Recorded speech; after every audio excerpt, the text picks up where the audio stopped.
Bonjour à tous, je m'appelle Bastien, je travaille dans une collectivité locale en Seine-Saint-Denis et à côté de ça, je m'occupe d'une association dont je suis le président et cette association, elle s'appelle Les Mystères du Grand Paris.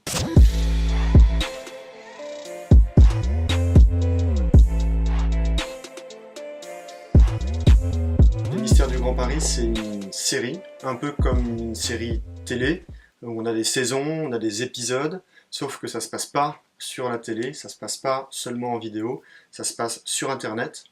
Et le fil rouge, c'est de l'écriture, donc c'est de la littérature. Et avec cette écriture, il y a de la photo, du dessin, de la vidéo, de la musique. Demain, il y aura de la bande dessinée.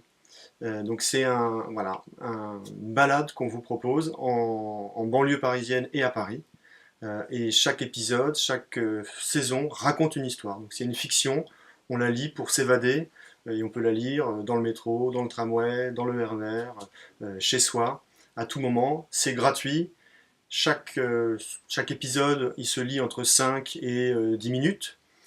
Et on le reçoit chaque semaine sur sa boîte mail. D'abord, c'est un projet collectif. On l'a lancé il y a 4 ans avec une bande d'amis et progressivement l'équipe s'est étoffée, s'est renouvelée. Donc c'est un projet collectif parce qu'on avait envie de porter quelque chose ensemble. C'est un projet qui vise à répondre à deux envies qu'on avait. Première envie, c'est de donner à voir les réalités très très multiples, très très diverses et très méconnues à notre sens de la banlieue parisienne, de Paris dans un moment où tout ça se transforme beaucoup. Et le deuxième objectif, c'était l'envie de donner la parole à des artistes pour qu'on puisse rêver là-dessus, pour créer un imaginaire de Paris et de la banlieue parisienne, pour arriver à se représenter tout ça. Ce projet, il est né aussi parce qu'on avait le sentiment qu'on vivait un moment aujourd'hui, en tout cas depuis quelques années, et ça va continuer, un moment qui est un peu similaire à celui qu'on a dû vivre, que nos ancêtres ont dû vivre à la fin du 19e siècle, quand Paris s'est complètement transformé sous l'effet de l'exode rural, il y a beaucoup de gens qui arrivaient à Paris, et puis après sous l'effet de ce que le préfet Haussmann a fait, c'est-à-dire en fusionnant les faubourgs, les villages autour de Paris, La Chapelle, Ménilmontant, avec Paris. Et à ce moment-là, Eugène Sue, qui était un écrivain, a mis en place un roman feuilleton qui a été un immense succès populaire, qui s'appelait Les Mystères de Paris, et il a raconté tout ce qui se passait dans ce Paris qu'on connaissait mal et qui faisait peur. Et finalement aujourd'hui, c'est peut-être la banlieue qu'on connaît mal et qui fait peur, ou alors dont on a une vision très caricaturale, en gros les riches d'un côté, les pauvres, et quelque chose où finalement on n'a pas très envie de vivre. Et donc on s'est dit qu'on vivait un peu cette même réalité, et que peut-être on pouvait réutiliser du coup le même concept, la même idée, c'est-à-dire un roman feuilleton, simplement on l'adapte au monde contemporain, on le fait sur internet, on le diffuse pour tout le monde. Donc on a plusieurs branches dans l'association. Une autre dimension qui est plutôt autour de l'éducation populaire, ou en tout cas on veut vraiment donner la parole aux futurs grands parisiens, donc aux petits grands parisiens. Donc on s'adresse notamment à des collégiens, à des lycéens et à des étudiants. On intervient dans un collège à Bondy, dans un collège à Clichy-sous-Bois, dans un lycée au Bourget.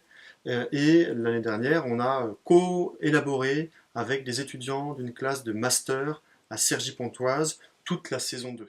La deuxième extension, c'est le volet événementiel, où on essaye de proposer des occasions de se voir dans le Grand Paris, dans la banlieue, dans Paris, et on organise différentes choses, des débats, des lieux, des choses un peu ludiques, et puis on a une grande fête dont on a été à l'initiative avec d'autres associations qu'on aime beaucoup, comme Métropop, Enlargure Paris, le Voyage Métropolitain et bien d'autres.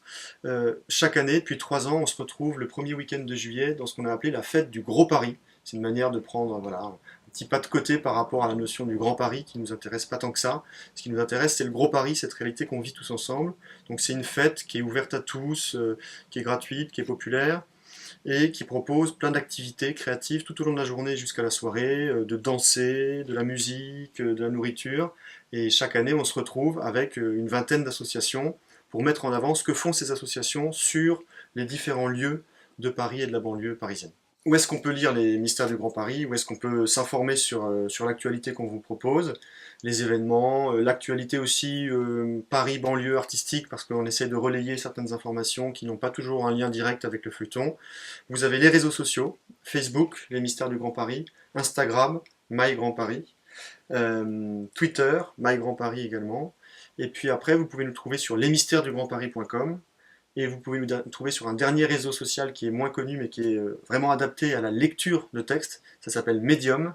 Et là, vous retrouvez à nouveau My Grand Paris sur les réseaux sociaux. Le petit mot de la fin, d'abord pour remercier Urban Street Reporter et les féliciter pour ce qu'ils font. Ensuite aussi pour remercier toute l'association, la direction artistique, les artistes, tous les partenaires des Mystères du Grand Paris, y compris ceux qui nous soutiennent, parce qu'on a les subventions d'un certain nombre de partenaires, et c'est grâce à ça qu'on peut faire vivre ce projet et proposer à des artistes de nous proposer une création artistique, faire de l'éducation populaire, faire des choses comme ça. Donc voilà, je voulais juste avoir un grand mot de remerciement à tout ce collectif qui permet au projet d'exister depuis des années.